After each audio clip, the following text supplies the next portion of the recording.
السلام علیکم، welcome to the channel of Deen اسلام۔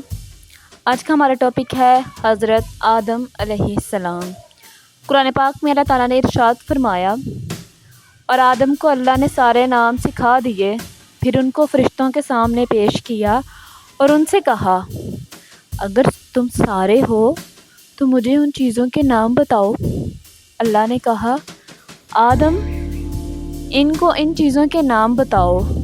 چنانچہ جب حضرت آدم نے فرشتوں کو نام بتائے تو اللہ نے فرشتوں سے کہا، کیا میں نے تم سے نہیں کہا تھا کہ میں آسمانوں اور زمین کے راز جانتا ہوں، اور جو کچھ تم ظاہر کرتے ہو اور جو کچھ چھپاتے ہو مجھ سے سب کا علم ہے۔ اللہ تعالیٰ نے فرمایا، اور یاد کیجئے جب آپ کے رب نے فرشتوں سے فرمایا کہ میں انسان کو کالی سڑی ہوئی گنگناتی مٹی سے پیدا کرنے والا ہوں، لہٰذا جب میں اسے پورا بنا لوں اور اس میں اپنی روح پھونک دوں تو تم سب اس کے آگے سجدہ ریز ہو جانا۔ پس تمام فرشتوں نے سجدہ کیا اور ابلیس نے سجدہ کرنے سے منع کر دیا اور کہنے لگا کہ میں آدم سے بہتر ہوں، مجھے آگ سے پیدا کیا اور اسے مٹی سے۔ اللہ نے فرمایا، اے ابلیس تو یہاں سے نکل جا، بے شک تو مردود ہے، بلا شبہ قیامت کے دن تک تجھ پر میری لعنت برستی رہے گی۔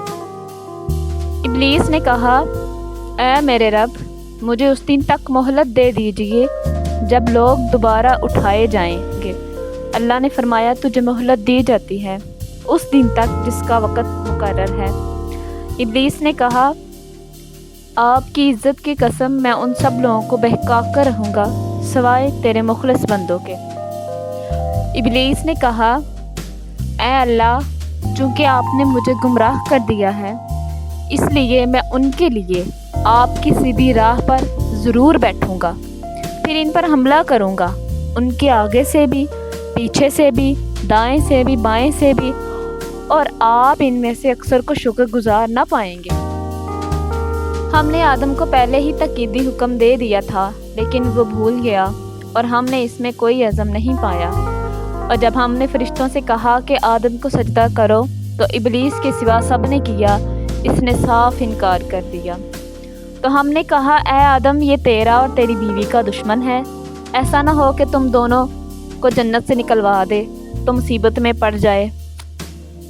یہاں مطلب جنت میں تجھے یہ آرام ہے کہ نہ تو بھوکا ہوتا ہے، نہ ننگا، اور نہ تو یہاں پیاسا ہوتا ہے، نہ دھوپ سے تکلیف اٹھاتا ہے۔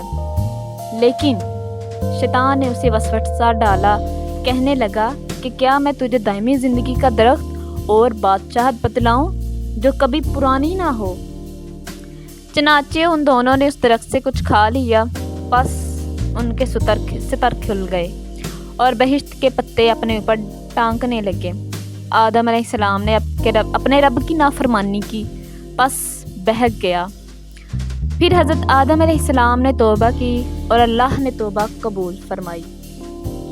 حضرت آدم علیہ السلام نے اپنے رب سے کہا، ربنا ظلمنا انفسنا وَإِن لَّمْ تَرْحَمْنَا لَنَكُونَنَّ مِنَ الْخَاسِرِينَ، جس کا ترجمہ کچھ یہ ہے، اے ہمارے رب، ہم اپنے آپ پر ظلم کر بیٹھے ہیں، اگر آپ نے ہمیں معاف نہ کیا اور ہم پر رحم نہ فرمایا تو یقیناً ہم نقصان پانے والوں میں سے ہو جائیں گے۔